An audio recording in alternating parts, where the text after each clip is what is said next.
네, 요한복음 41탄이고요. 제목은 맹인의 소명이란 제목입니다. 요한복음 9장 13절에서 23절까지 보도록 하겠습니다. 요한복음 9장 13절에서 23절입니다. 같이 읽도록 하겠습니다. 그들이 전에 맹인 되었던 사람을 데리고 바리새인들에게 갔더라. 예수께서 진액을 이겨 눈을 뜨게 하신 날은 안식일이라. 그러므로 바리새인들도 그가 어떻게 보게 되었는지를 물으니 이르되 그 사람이 진흙을 내 눈에 바르매 내가 씻고 보나이다 하니, 바리새인 중에 어떤 사람은 말하되 이 사람이 안식일을 지키지 아니하니 하나님께로부터 온 자가 아니라 하며, 어떤 사람은 말하되 죄인으로서 어떻게 이러한 표적을 행하겠느냐 하여 그들 중에 분쟁이 있었더니, 이에 맹인 되었던 자에게 다시 묻되 그 사람이 내 눈을 뜨게 하였으니 너는 그를 어떤 사람이라고 하느냐? 대답하되 선지자니이다 하니, 유대인들이 그가 맹인으로 있다가 보게 된 것을 믿지 아니하고 그 부모를 불러 묻되 이는 너희 말에 맹인으로 났던 하는 어떤 너희 아들이냐? 그러면 지금 어떻게 해서 보느냐? 그 부모가 대답하여 이르되 이 사람이 우리 아들인 것과 맹인으로 난 것을 아나이다. 그러나 지금 어떻게 해서 보는지 또는 누가 그 눈을 뜨게 하였는지 우리는 알지 못하나이다. 그에게 물어보소서. 그가 장성하였으니 자기 일을 말하리이다. 그 부모가 이렇게 말한 것은 이미 유대인들이 누구든지 예수 그리스도를 시인하는 자는 출교하기로 결의하였으므로 그들을 무서워함이로라. 이러므로 그 부모가 말하기를 그가 장성하였으니 그에게 물어보소서 하였더라. 아멘. 오늘 말씀은 제목이 맹인의 소명입니다. 안식일에 관련돼서 지금 사람들이 지금 수근수근 거리는 게 여전히 안식일에 관련된 이야기를 하고 있어요. 그러니까 하나님이 6일 동안 세상을 창조하시고 완성하시고 일곱째 날은 아담과 하와에게 안식을 주셨잖아요. 이거 우리는 다 아는 얘기죠. 그렇다면 그때 주어졌던 그 안식의 개념이 안식이었을까, 안식일이었을까? 그렇죠. 안식이지. 안식일이 아니에요. 그러니까 안식. 그러니까 6일 동안 창조하시고 7일부터는 모든 날이 다 안식이에요. 그냥 그 7번째 날만 안식이고 8번째부터는 다시 안식이 아닌 상태가 아니라 6일 창조 이유는 무조건 다 안식의 개념이라는 거예요. 그런데 그게 왜 깨졌냐면 인간이 타락하면서, 인간이 선악과를 먹으면서 하나님 말씀에 불순종함으로 인해서 그 안식의 개념이 깨져버렸어요. 이제 안식이 없는 거죠. 그래서 사실은 안식일의 개념은 모든 날이 다 안식일이다 라고 이야기하는, 창조 이후는. 그래서 예수님이 그 안식일을 회복하시는 이유가 그거예요. 예수님 그걸 회복하시는 거예요. 그러니까 우리가 안식일을 지킨다라는 율법 속에 뭐가 들어있냐면 영원한 안식을 재창조하려고 예수님이 오셨다라는 거예요. 그래서 우리는 예수를 믿는다면 영원한 안식 가운데 들어있는 거예요. 그러니까 일요일만 안식으로 지키는 게 아니라, 토요일만 안식으로 지키는 게 아니라 예수를 믿는 사람은 영원한 안식 속에 들어간다고요. 왜냐하면 그게 회복되는 거니까.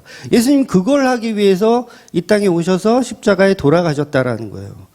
그래서 오늘 본문에서도 이 안식일에 대한 개념이 탁 들어와 있는 거예요. 그리고 그거와 지금 싸우고 있는 거죠. 예수님은 그거 틀렸다. 구약의 율법이 말하는 안식일 하루의 개념이 아니라 모든 날의 개념이라는 걸 예수님은 말씀하고 있는 거죠. 그러니까 6일 창조 이후에 모든 날은 다 안식일이라는 거예요. 그래서 이 안식일의 개념 자체가 날과 절기잖아요. 날과 절기. 사도 바울이 그런 얘기 했잖아요. 아직도 우리가 날과 절기를 지키는 것은 굉장히 천박한 일이라고 이야기한 이유가 뭐냐면 예수님의 회복은 안식일의 회복이 아니라 안식의 회복이기 때문에 그런 거예요. 그래서 모든 날이 예수 안에서는 다 안식일이 되는 거죠. 그래서 7번째 날 밤이 되고 8번째 날이 되었다고 해서 에덴 동산에서는 안식이 사라지는 개념이 아니었다라는 거죠. 계속 그 안식은 유지되는 개념. 그러나 인간의 불순종으로 더 이상 안식할 수 없는 상태가 된 거예요. 그래서 창세기에서는 안식이라는 말은 있어도 안식일이라는 말은 없어요. 창세기 자체에 안식일이라는 단어 자체가 나오질 않아요. 그래서 하나님은 안식에 대한 회복을 표현하기 위해서 율법을 주시면서 출애굽기에서 처음으로 안식일의 개념이 등장을 하는 거예요. 왜냐하면 그 당시 사람들은 아직 복음이 완성되기 전이고 복음을 못 알아듣기 때문에 안식일의 개념으로 주어진 거예요. 이거 잘 지켜라 라고 하면서, 그 대신 나중에 예수님이 오셔서 십자가로 완성하시면 모든 날이 안식일의 개념이 되는구나 라고 그 믿음이 생기게 되는 거죠. 그러니까 이 안식일의 개념은 너무너무 중요해요. 또 안식일 얘기하시네. 아니, 성경이 계속해서 안식일을 계속 끌어잡고 가요. 그러니까 아이러니하게도 오늘 오후 설교도 안식일에 관련된 이야기예요. 계속 안식일은 성경 이곳저곳에서 구약이든 신약이든 계속 등장하는 내용입니다. 왜냐하면 그걸 예수님께서 회복하려고 십자가에 돌아가셨기 때문에 그래요. 그래서 출애굽기 내용도 안식일을 계속 다루고 있다라는 겁니다. 그래서 우리에게 안식은 주님의 날이죠. 주님의 날. 그래서 우리가 주일 모이는 이유가 그거예요. 주님의 날에 하나의 대표성을 가지고 그냥 모이는 거예요. 그러니까 월요일이든 화요일이든 수요일이든 상관없어요. 어떤 날이든 우리의 모임은 다 주의 날인 거예요. 바로 예수님이 십자가로 다 완성하셨기 때문이죠. 그래서 오늘 본문에도 이 안식일의 개념을 굉장히 중요한 화제로 던져주는 거예요. 그러니까 바리새인들은 이 안식일의 개념을 안 믿는 거죠. 예수님이 완성하신 안식일의 개념을 안 믿는 거예요. 자기들이 갖고 있는 율법적인 안식일만 믿으니까 예수님의 말을 못 알아듣는 거고 예수님 말을 싫어할 수밖에 없는 거죠. 그래서 다시 말씀드리지만 예수님이 십자가로 구원을 완성하셨으니 우리에게도 모든 날이 안식일의 개념입니다. 그러니까 구약의 날과 절기의 본질은 전부 예수님을 예표하고 있는 거죠. 예수님이 이루신 일을 예표하는 겁니다. 즉 에덴 동산에서는 그 7번째 날부터 모든 날이 안식일이었고 그것을 파괴한 것이 인간의 죄 때문인데 예수님은 그 안식을 다시 회복시키려고 오셨다는 거예요. 그래서 모든 날이 안식일로 우리는 지켜야 하는 겁니다. 지킨다는 개념은 예수님을 믿어야 된다는 얘기예요. 뭘 이렇게 행위적으로 지키라는 얘기가 아니라, 그래서 아담의 죄를 멸하시고 7번째 날에 안식을 하신 거죠. 우리의 죄를 다 멸하신 거예요. 6번째 마지막 그 금요일에 다 멸하신 거예요. 그리고 새로운 안식을 우리에게 주시는 것이죠. 이게 십자가의 재창조의 개념입니다. 그래서 안식일은 너무너무 중요하다는 거 여러분이 꼭 기억을 하셔야 돼요.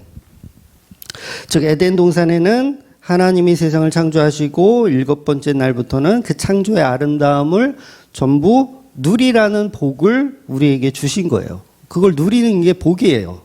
그런데 죄로 인해서 그 안식이 깨져버렸죠. 그렇다면 그 안식의 회복이 이제는 절실하게 필요한 것이잖아요. 에덴 동산에서 범죄를 했기 때문에 그 회복을 누가 할 수 있을까요? 안식이 깨어졌는데 그 회복을 누가 할 수 있을까? 그건 인간은 할 수 없고 하나님만 하셔야 돼요. 하나님만. 그래서 예수 그리스도께서 이 땅에 오신 거죠. 말씀이 육신되어 이 땅에 오신 거예요. 그러니까 지난주 말씀 중에서 모든 사람은 죄를 범하였음에 하나님의 영광에 이르지 못하다라는 얘기를 드렸죠. 이게 사도 바울의 이야기인데 교과서적인 말씀이에요. 이게 틀린 말 아닙니다. 교과서적인 정답이에요.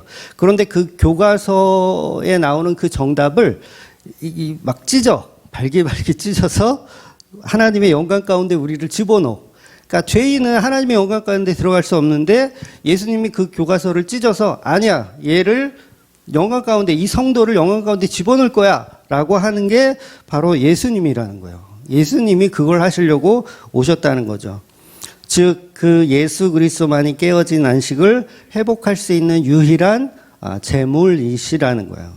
그래서 더럽혀진 안식일을 회복하고자 하나님이 직접 육신의 몸을 입고 이 땅에 오셔서 안식일을 회복하는 십자가, 그 이야기를 하고 있는 거죠. 오늘 본문도 다 그런 맥락의 이야기를 계속 던져주고 있는 겁니다. 그래서 예수님은 깨어진 안식일의 모든 만물을 십자가에 죽이시고 8번째 날 다시 태어나시는 거예요. 다시 재창조. 그래서 예수님은 안식일을 범하는 자로 맞아 죽는 거예요. 예수님이 안식일을 범하는 자로 맞아 죽는다고요. 바리새인들한테. 오늘 본문도 그 얘기를 하는 거예요. 누군가 맞아 죽어야 돼. 그래야지 회복이 일어나. 그게 바로 예수님이라는 거죠. 그 안식의 죄, 아담의 죄, 저와 여러분의 죄를 예수님이 십자가로 다 받아내시는 거예요. 그래서 그 안식일의 주인이 누구인지를 구체적인 말씀으로 설명하는 내용이 바로 요한복음 9장이라는 거예요. 안식일의 주인이 누구인가? 그걸 9장에서 설명하는 거예요. 물론 이 1전에도 계속 설명을 해왔고요. 그래서 오늘 본문을 한번 천천히 보면 예수님 지금 9장에서 안식일에 맹인된 자의 눈을 뜨게 해주는 사건이에요. 근데 그 재료가 있잖아요. 그냥 보통은 말씀으로 다 치유를 해주시는데 여기서는 재료가 필요해요. 재료가 뭐가 필요하나 봤더니 이제 물과 흙이 필요해요. 정확하게는 이제 침하고 흙이죠. 근데 침을 사용했다라는 건 이 흙을 이렇게 잘 쫀득쫀득 잘 붙을 수 있도록 한 거니까 물이라는 개념이 일단은 들어있는 거죠. 그래서 흙을 뭉치게 하는 용도로 침을 사용했으니까 물과 흙으로 지금 맹인을 고치고 있다. 그럼 이게 창조의 재료잖아요. 우리가 창세기에서 봤지만 창세기 1장 1절과 2절에 보면 이렇게 나와 있죠. 태초에 하나님이 천지를 창조하시니라. 땅이 혼돈하고 공허하며 흑암이 깊이 위에 있고 하나님의 영은 수면 위를 운행하시니라. 이렇게 돼 있어요. 여기서 말하는 수면은 말 그대로 흙과 물이에요. 흙과 물. 그러니까 땅은 밑에 있고 그 위에 물이 있는 거예요. 그래서 수면 위를 운행하신다. 그러니까 이게 다 첫째 날의 개념이에요. 그러니까 첫째 날 우리가 하나님은 빛을 만들었지. 이거 주일학교 때 다 배우잖아요. 빛을 만들었지. 근데 빛만 만드신 게 아니라 이미 땅과 물을 만드신 거예요. 흙과 물을 만드셨고 어둠도 만드셨고 빛도 만드신 거예요. 첫째 날 다. 그러니까 모든 재료가 첫째 날 다 준비되는 거예요. 왜? 이 세상은 물과 흙으로 만들거든요. 여러분도 물과 흙으로 만들어져 있어요. 여러분의 세포 하나하나를 쪼개서 원자로 분해하면 뭐가 남아요? 흙이에요. 흙. 그리고 물. 두 가지예요. 모든 동물, 모든 세계가 다 마찬가지입니다. 물과 흙에 대한 원소 기호로 되어 있어요. 그래서 첫째 날 물과 흙을 만드시는 거예요. 창조하시는 거예요. 그리고 빛과 어둠을 창조하시는 거죠. 그러니까 오늘 본문의 맹인을 통해서 하고 계시고 싶은 이야기가 뭐냐면 내가 창조하고 있다를 보여주시는 거예요. 무슨 창조냐면 안식일로 깨어진 타락한 인간들을 새롭게 다시 창조하겠다라는 거예요. 그래서 이걸 재창조라고 표현하는 겁니다. 그래서 나의 피조물을 내가 창조하겠다. 어떤 창조냐면 재창조. 그러니까 껍데기만 입는 세상이에요. 지금은 예수님이 딱 오셨을 때 이 세상은 다 껍데기들만 있는 세상이에요. 알맹이가 없어요. 그러니까 한마디로 복음이 없고 죽으면 다 지옥 가는 사람들밖에 없어요. 껍데기 세상이에요. 그런 껍데기 세상에서 내가 알맹이를 만들어내겠다라고 하시는 거예요. 그래서 여러분 껍데기는 버려지는 게 맞잖아요. 버려져요. 여러분 과자 다 먹고 과자를 먹고 스낵 저도 이제 과자를 참 좋아하는데요. 과자를 먹고 다 먹고 껍데기를 아까워. 이것도 씹어 먹어야겠다. 씹어 먹는 사람 없죠. 다 버리잖아요. 껍데기 세상이에요. 다 버려야 돼요. 어떻게 보면 노아의 홍수로 모든 인류를 다 버리잖아요. 하나님께서. 그게 뭐예요? 그게 당연한 거예요. 껍데기는 당연히 버리는 겁니다. 그 봉지 모아 갖고 있어봤자 저거예요. 불쾌해요. 예? 껍데기 있어봤자 불쾌해. 그냥 버려야 하는 존재들인 거죠. 그런데 그걸 살리기 위해서, 그걸 부활시키기 위해서, 생명을 주기 위해서 예수님이 이 땅에 오셔가지고 재창조를 이루어내고 있다라는 거죠. 마치 천지 창조에서 셋째 날 그러잖아요. 천하의 물이 한 곳으로 모이고 땅이 드러나잖아요. 묻이 드러난 것처럼 이 껍데기 속에 있는 알맹이를 이제 드러나게 하시는 창조의 역사를 예수님께서 하려고 하시는 거예요. 그래서 한마디로 바리새인들 가운데 구원받은 맹인을 살리기 위해서, 구원받은 맹인을 살리기 위해서 예수님이 이 땅에 오셨다라는 거죠.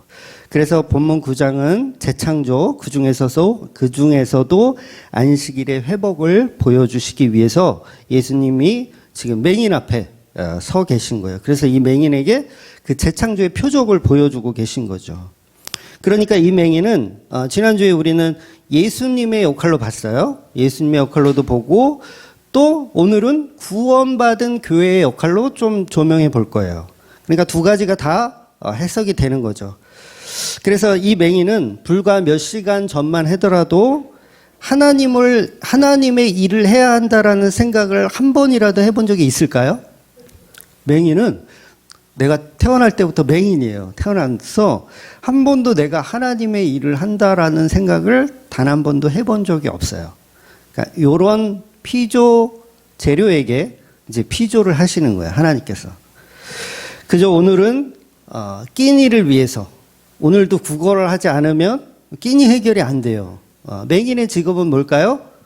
직업이 구걸이에요. 그렇게 먹고 사는 직업을 갖고 있어요.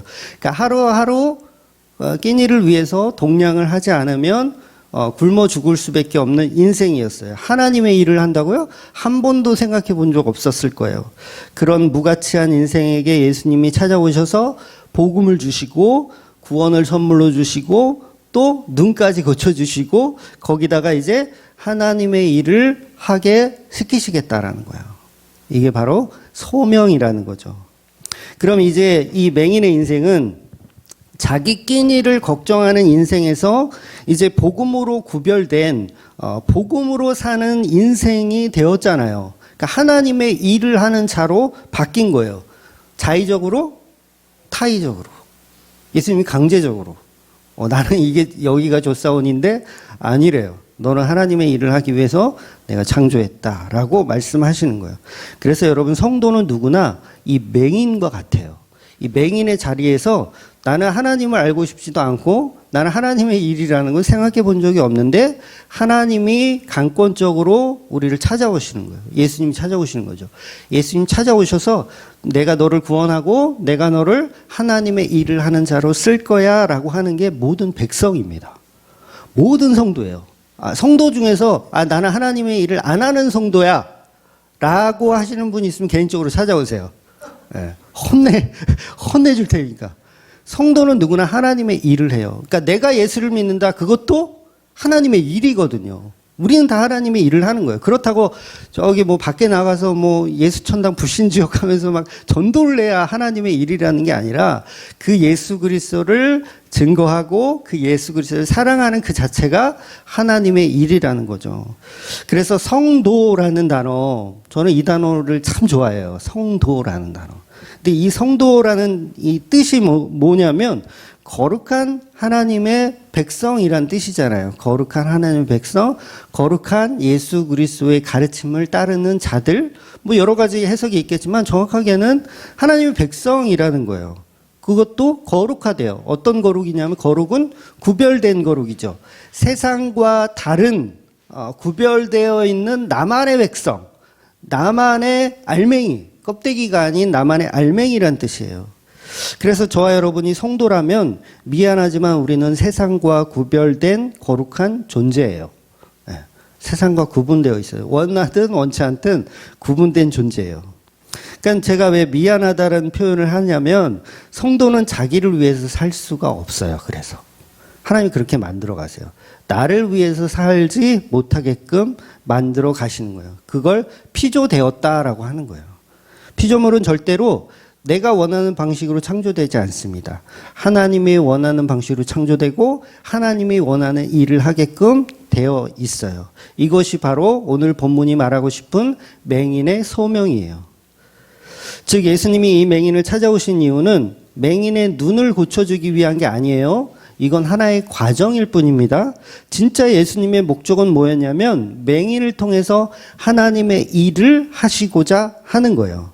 그 하시고자 하는 일이 뭐냐면 성도가 하는 일과 동일하게 그 맹인은 예수 그리스도를 증거하는 일을 하게 된다는 거예요.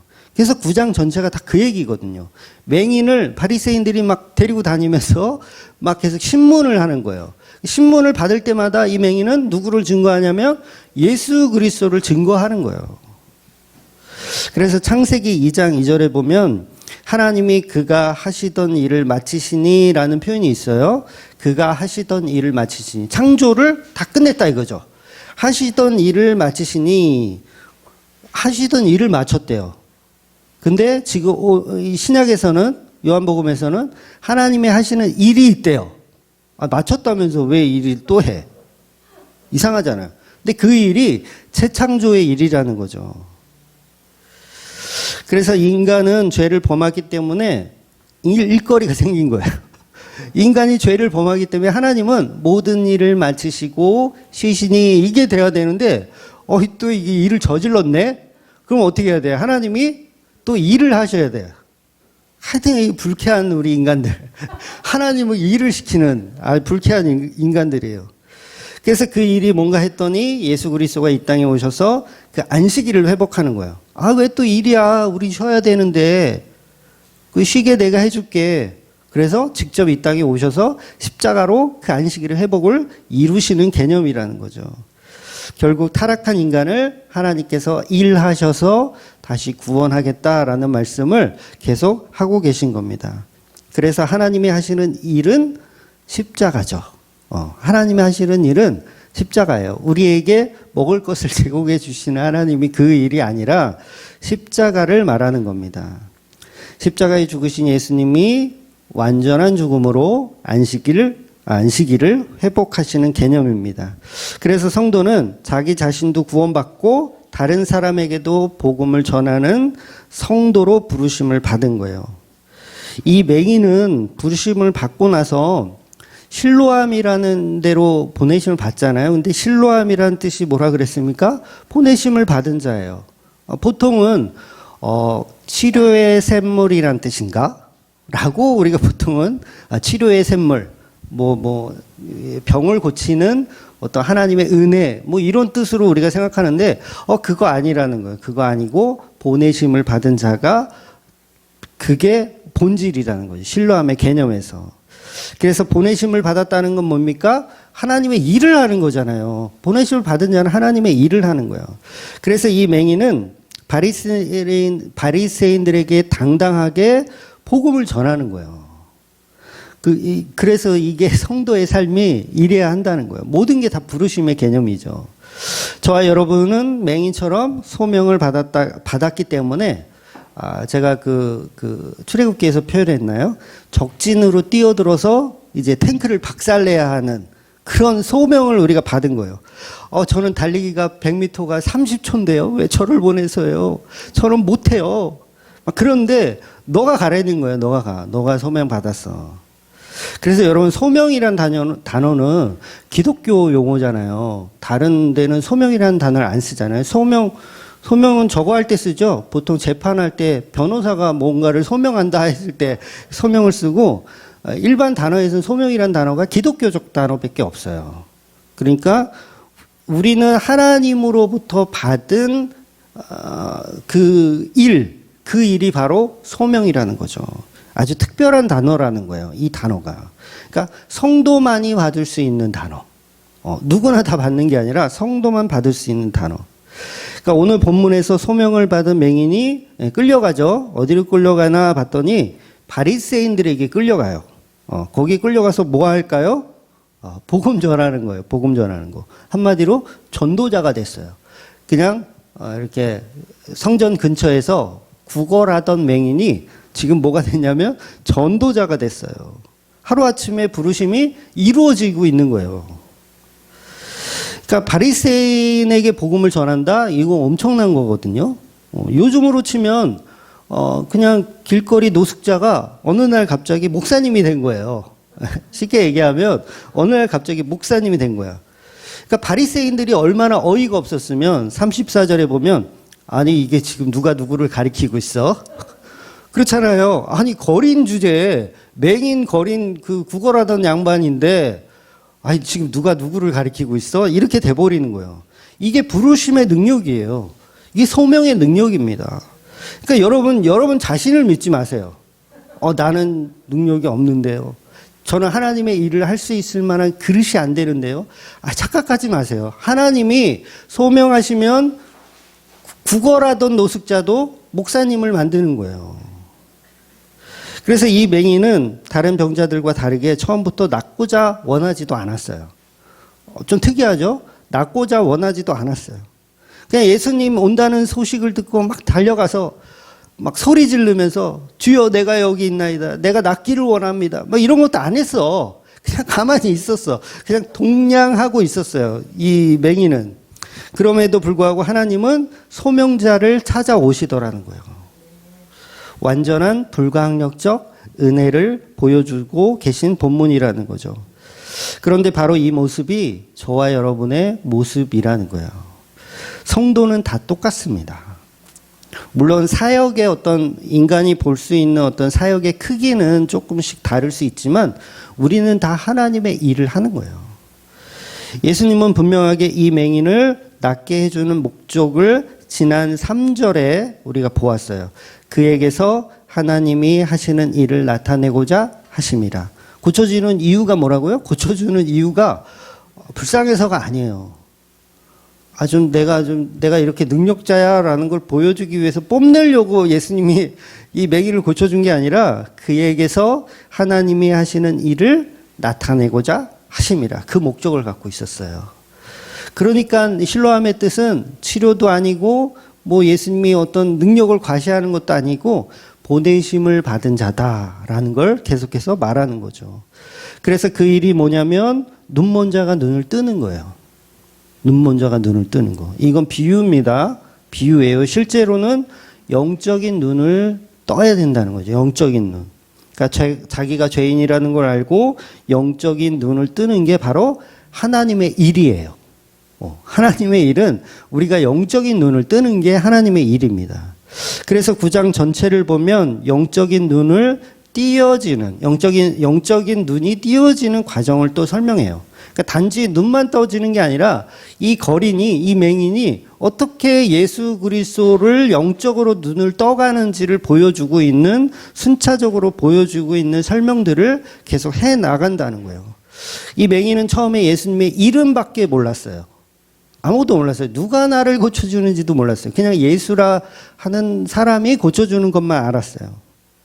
그런데 17절에 가면 누가 가르쳐 준 적도 없는데 예수님을 선지자라고 표현해요. 조금 이제 발전했죠. 그냥 예수라는 자가 나를 고쳐줬다 해서 그분은 선지자인 것 같다까지 발전했어요.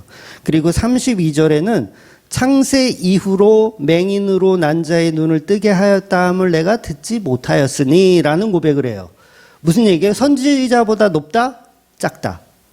높다. 이게 지금 32절에 가면 선지자보다 더 위대한 것 같아. 뭔지는 모르겠는데 선지자들은 눈을 떠주는 게 없었으니 이분은 선지자보다 더 굉장한 분이시다라는 고백을 하는 거예요. 그래서 바리새인들 앞에서 당당하게 하나님이 보내신 분이 맞다라고 주장해요. 굉장한 발전이죠. 그리고 38절에는 더욱 그 신앙이 발전해서 뭐라고 고백하냐면 주여 내가 믿나이다 라는 표현까지 하는 거예요.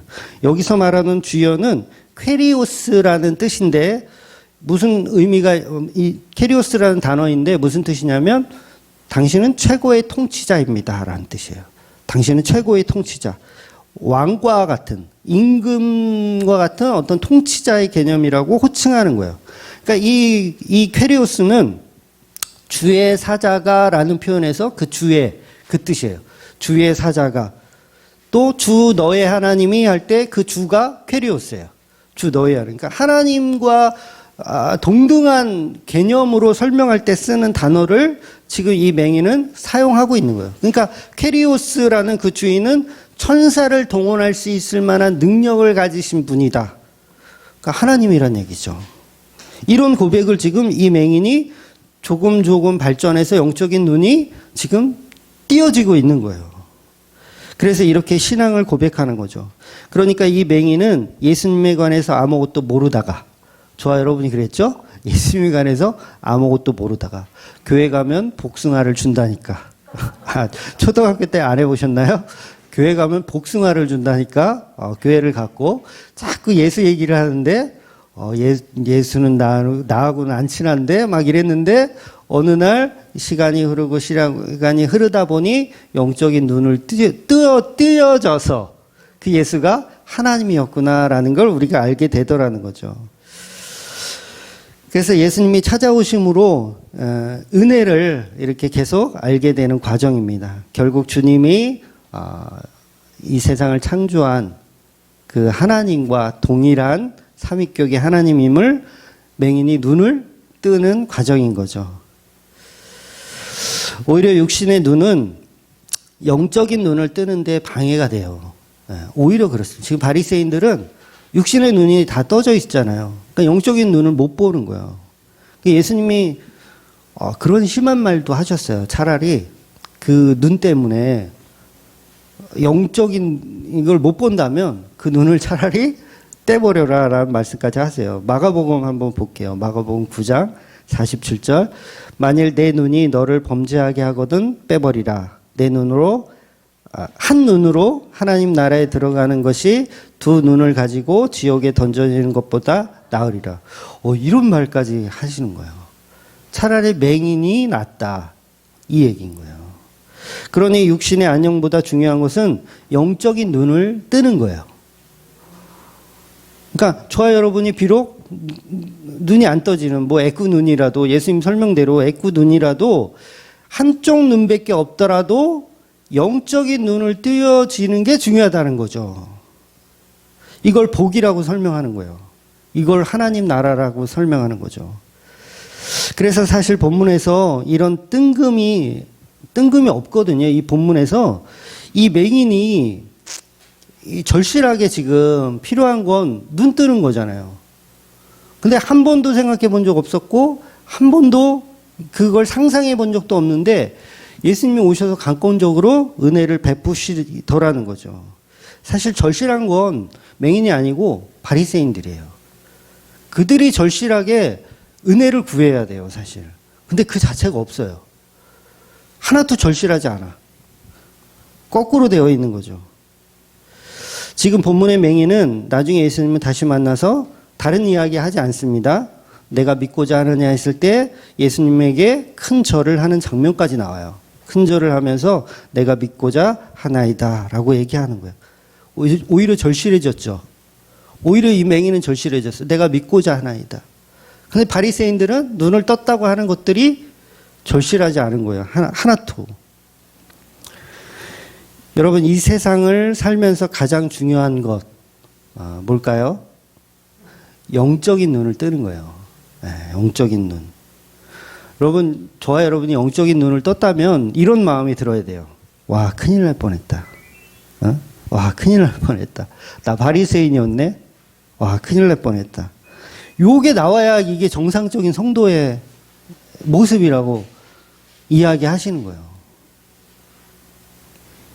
그렇다면 이 맹인에게 설사 다시 눈이 감겨진다 하더라도 이 맹인의 삶은 성공한 삶이에요.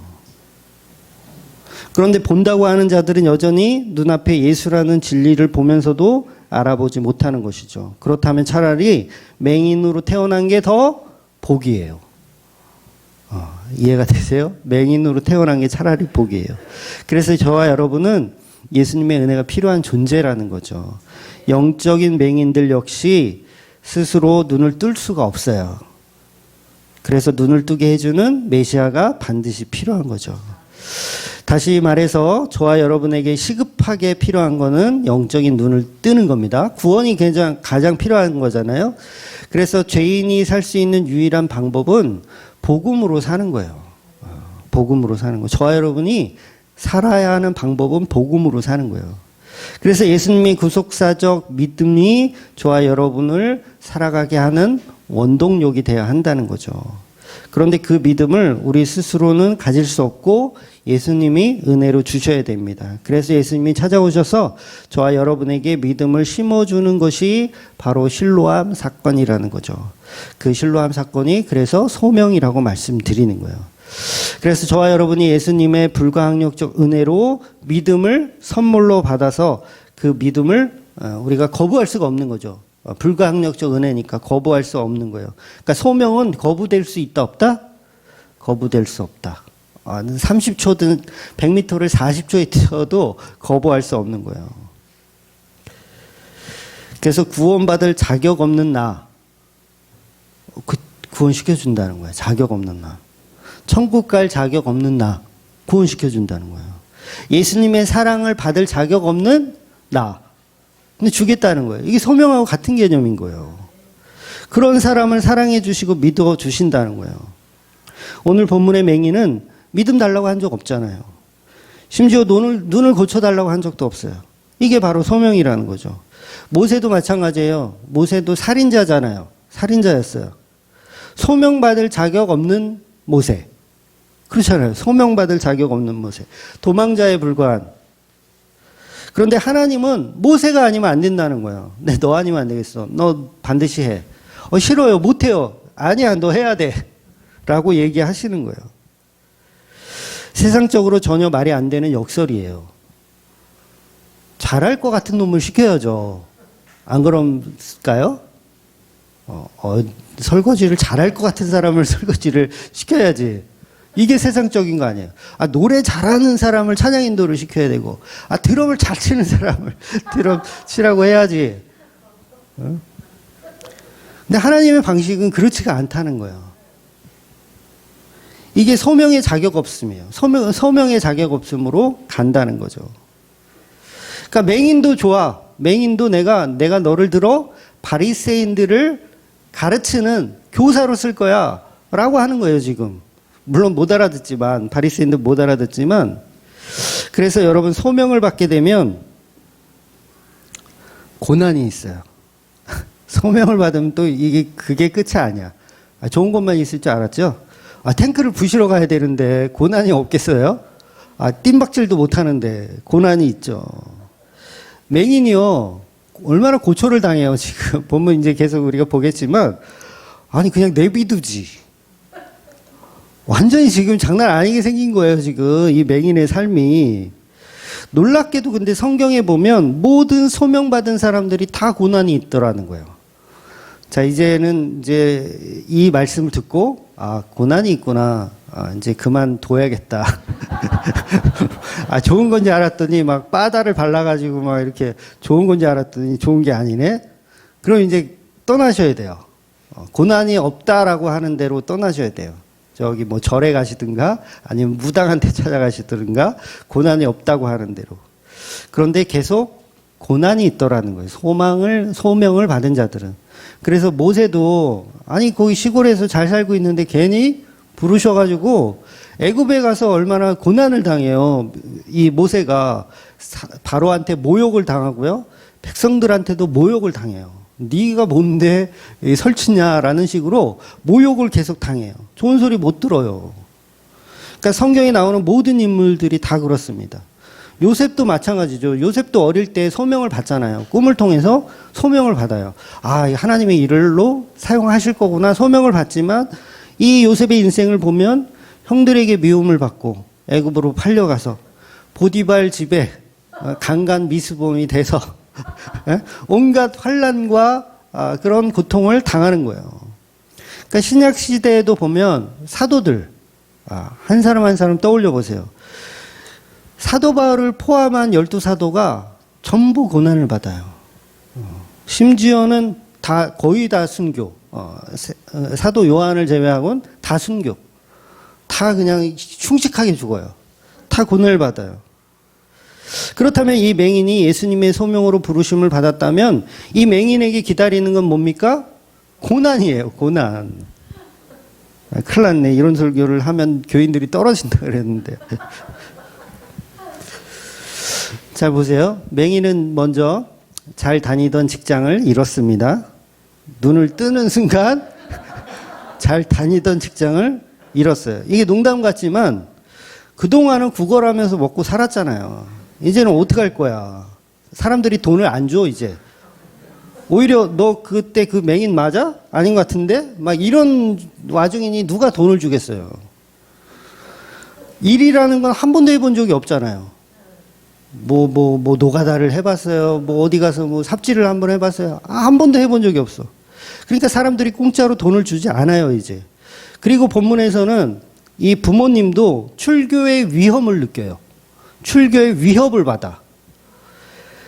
그리스도의 은혜로 아들이 눈을 떴다라는 사실을 기뻐하지도 못해요.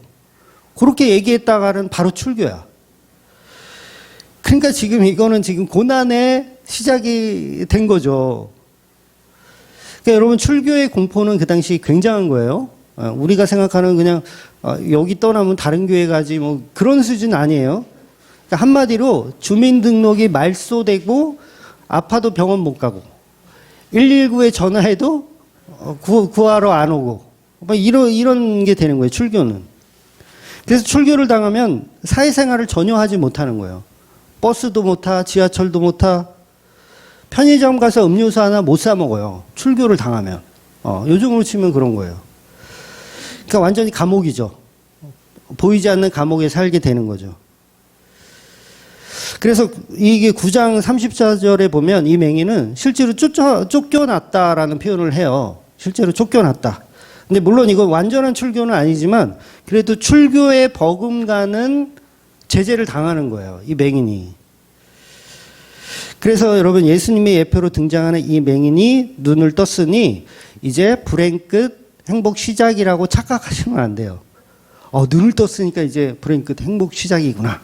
지금부터 저기 발리스타 자격증 따가지고 열심히 이제 생활하면 되겠구나. 우리는 그렇게 생각하는데 이 사람 입장에서는 이제는 막막한 거예요. 먹고 살 일이 이제 막막했어요. 결코 평탄한 인생이 아니라는 거예요. 그러니 세상적으로 말하는 평강을 원해서 예수를 믿으셨다면 잘못 믿으시는 거예요, 여러분이. 교회 가면 만사형통이 된대. 교회 가면 그냥 막 놀고 먹어도 돈이 막 샘솟듯 막 이렇게 된대. 막 이거는 정말 잘못 오신 거예요. 아까도 말씀드렸지만 빨리 절로 가세요. 거기가 더 좋아요. 그러니까 세상적인 어떤 풍요와 만사형통을 교회에서는 말해주지 않는다는 거죠. 그래서 어찌 보면 이 맹인은 세상적으로 보면 그 맹인의 상태가 더 나은 삶이었을 수도 있다는 거예요. 그러니까 오늘날의 기독교는 이구동성으로 맹인이 눈 뜬 것을 기쁨이라고 말하잖아요. 병자가 눈을 떴다, 그건 기쁨이다. 안진뱅이가 일어났다, 전부 기쁨으로 봐요. 그런데 영적으로 보면 이 맹인은 이제 예수님을 증거하는 일꾼이 되었기 때문에 고단한 인생으로 접어들게 된 거예요. 물론 이것이 너무너무 큰 자랑이고 은혜이지만 세상 사람들은 절대로 그걸 인정하지 않아요. 굉장한 역설적인 이야기를 하는 거예요.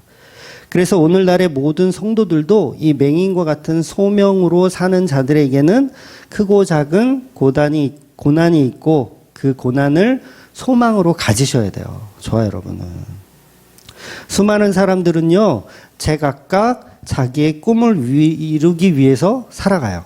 자기 꿈을 이루기 위해서. 공부하는 학생들은 뭐 판사가 되기 위해서, 검사가 되기 위해서, 변호사가 되기 위해서, 뭐 공무원 시험에 합격하기 위해서 열심히 공부해요. 그렇죠? 의사가 되기 위해서, 교수가 되기 위해서 수많은 자기 꿈들을 위해서 살아갑니다.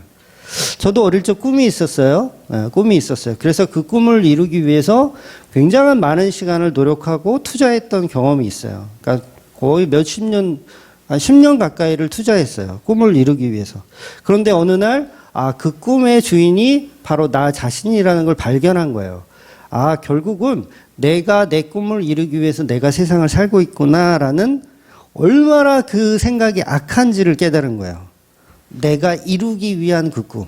결국 나를 위한 세상을 살고 있었다라는 거. 그걸 발견한 게 된 거죠. 그러니 성도에게는 죄송하지만 결국 하나님의 일을 해야 된다는 거예요. 하나님의 일. 하나님의 일은 그 아들 예수를 믿는 게 하나님의 일입니다. 우리가 요한복음 6장 29절에도 보았지만 한 번 더 볼게요. 6장 29절.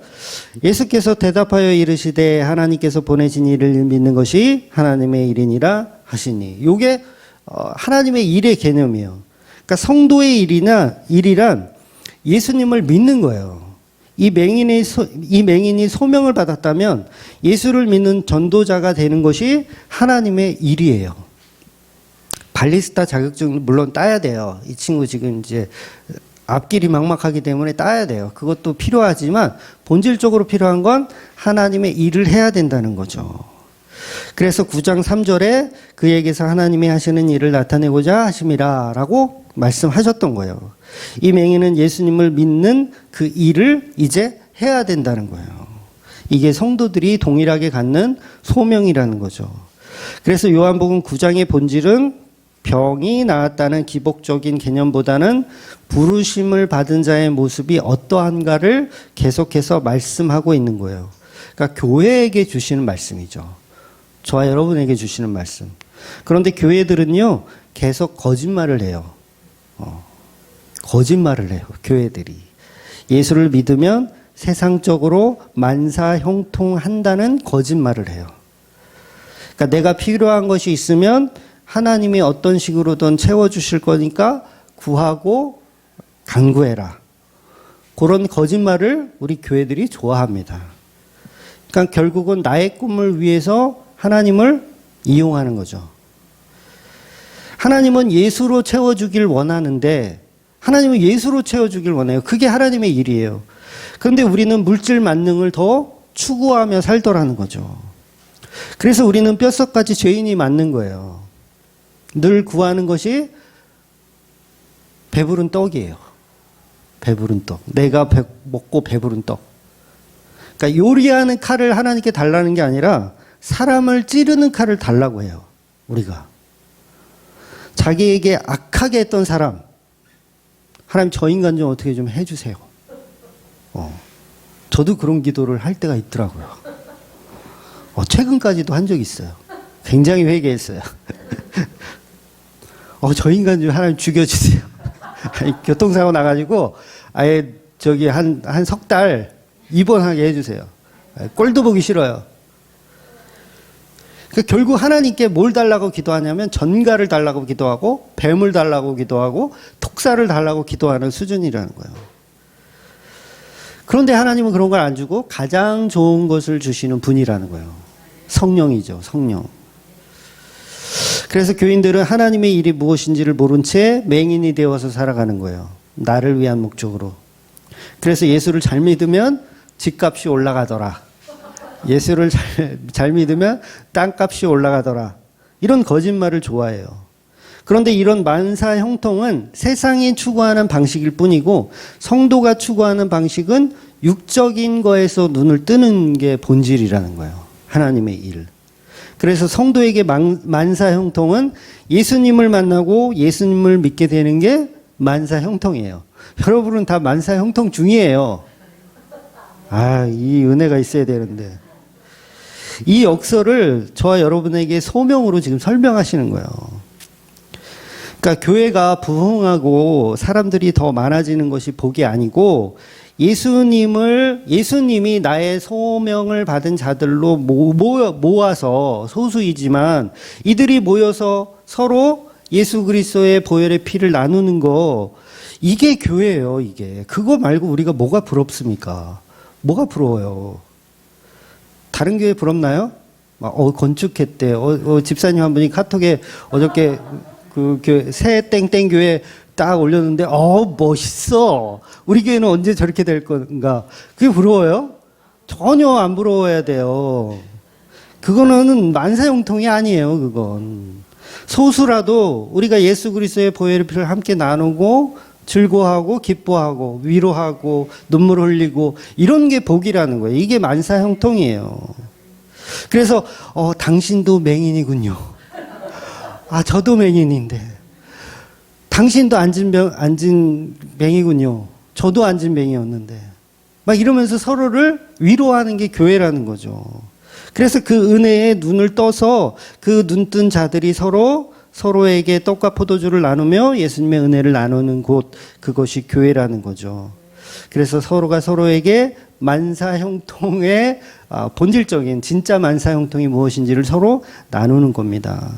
오늘 본문에서 이 맹인에게 그동안은 적군이 한 명도 없었어요. 적이 없었어요. 저도 교회 다니기 전에 적이 한 명도 없었어요. 이해가 되세요? 무슨 얘기인지? 그러니까 저를 싫어하는 사람들이 별로 없었어요. 별로 없었더니 거의 없었어요. 다 좋아했어요. 뭐 제 착각일 수 있겠지만. 그런데 이놈의 복음을 전하고 나서는 뭔 놈이 그렇게 저를 욕을 하는지 욕하는 사람이 그렇게 많더라고요. 저는 그런 인생을 산 사람이 아닌데 희한하게 적군이 있어요. 적군이 생기더라고요. 이 맹인 역시 살아오면서 늘 동량의 대상이었어요. 늘 동정의 대상이었어요. 적이 없어요. 여러분 그 당시 바리새인들은요, 장애인들을 함부로 이렇게 막 학대하고 그러지 않았습니다. 이거 오해하시면 안 돼요. 바리새인들은 장애인들에게 굉장히 관대했어요. 이유가 뭐냐면 내가 구제를 하고 봉사를 할 수 있는 대상이기 때문에 요걸 함으로써 하나님께 칭찬을 받아야 되니까 요런 사람들이 없으면 어떻게 해요? 칭찬받을 데가 없잖아. 그러니까 두루 다니면서 내가 칭찬받을 일이 어디 있을까 찾다가 장애인이 있으면 어이구 여기 내가 하나 찾았다. 그러면서 막 구제와 봉사를 해줘요. 그러니까 늘 장애인들에겐 관대했다라고 보셔야 돼요. 그래서 굉장히 좋은 친구예요. 좋은 친구. 그러니까 막 괄시하고 학대하고 이러지 않았다는 거예요. 그러니까 적이 없었어요. 이 맹인은 늘 자기한테 잘해줬어. 바리새인들도 잘해주고 돈도 주고 막 먹을 것도 주고 너무 좋아.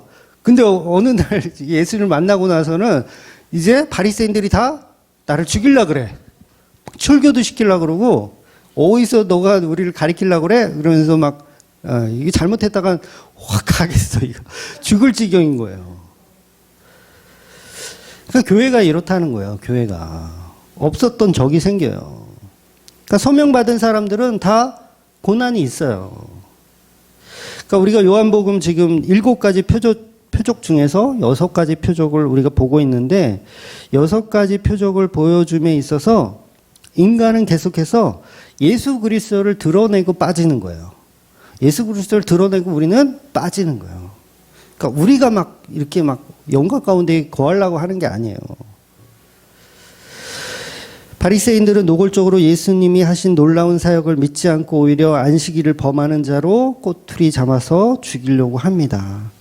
지금 본문에서 맹인되었던 친구에게 복음의 증거를 듣는 것이 아니고 신문을 하고 있어요. 괴롭히는 거예요, 지금.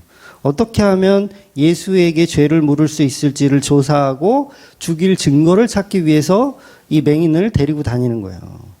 그래서 그 부모에게도 찾아가서 그 사람이 날 때부터 맹인이었냐는 사실을 물어보기도 하고 아니면 또 이렇게 뭐 어떻게 해서든 꼬투리를 잡아서 예수를 죽이는 도구로 맹인을 삼으려고 하는 거예요. 당연히 맹인에게 고난이 있는 거라는 거죠. 그래서 하나님을 잘 믿는 바리새인들도 전혀 복음의 맥락과 동떨어진 행동을 하게 되는 거예요. 그러니까 하나님을 믿는 게 아닌 거죠. 그래서 교회 안에서도 이렇게 하나님이 선택한 자만 구원을 받는 거예요. 아무리 눈을 뜨고 있어도 맹인이고 눈을 뜨지 못하여도 눈을 뜨고 있는 사람이 있더라는 거죠. 여러분 거울을 볼 때 거울 아시죠? 전신 거울 우리 교육관에도 있죠? 전신 거울을 볼 때 그 거울 속에 나는 허상이에요. 그렇죠? 거울 속에 나는 허상입니다. 나와 똑같은 옷을 입었어요. 희한하죠? 나와 똑같은 옷을 입고 나와 똑같은 옷을 벗기도 해요. 제가 옷을 벗으면 걔도 벗더라고요. 나의 표정 하나하나 얼마나 디테일하게 흉내내는지 몰라요. 똑같이 흉내내요. 내가 화내면 걔도 화를 내더라고요. 내가 웃으면 걔도 웃어요. 근데 중요한 건 뭐예요? 그건 허상이에요. 본질이 아니에요. 그래서 그 허상은 내가 하는 행동대로 행동하고 내가 웃으면 거울도 웃습니다. 그러나 나 자신이 아니면 타인은 무엇이 본질인지 몰라요. 그러니까 내가 거울을 보고 있을 때 타인이 거울을 보는 것과 본질을 보는 것 구분할 수 있을까요? 구분이 안 돼요. 똑같아 보여요. 저것도 진짜 같고 이것도 진짜 같아요. 근데 나는 알죠. 본인은 알아요. 저건 허상이고 내가 본질이라는 걸 알아요. 이게 뭘 하느냐면 본질을 하나님이 바꿔 가신다는 거예요. 자리를 바꿔 가시는 개념이에요. 그래서 9장 결론을 보면 39절을 한번 볼게요. 예수께서 이르시되 내가 심판하러 이 세상에 왔으니 보지 못하는 자들은 보게 하고 보는 자들은 맹인이 되게 하려 함이라 하시니. 아멘. 네. 여러분 거울을 볼 때 다 똑같이 흉내 내잖아요. 근데 한 가지 딱 걸리는 게 있죠. 그게 뭐예요? 나의 오른손이 거울 속에는 왼손이에요. 나는 알아요. 야, 오른손 들어봐 하면 그 자식은 왼손을 들어요. 이해가 되세요? 야, 오른손 들어보라니까 자꾸 왼손을 들면서 그 거울은 이게 자기 오른손이라는 거예요. 거짓말하는 거죠. 본질과 껍데기의 차이예요. 본질과 껍데기. 그래서 예수님이 그 얘기를 하시는 거예요, 지금.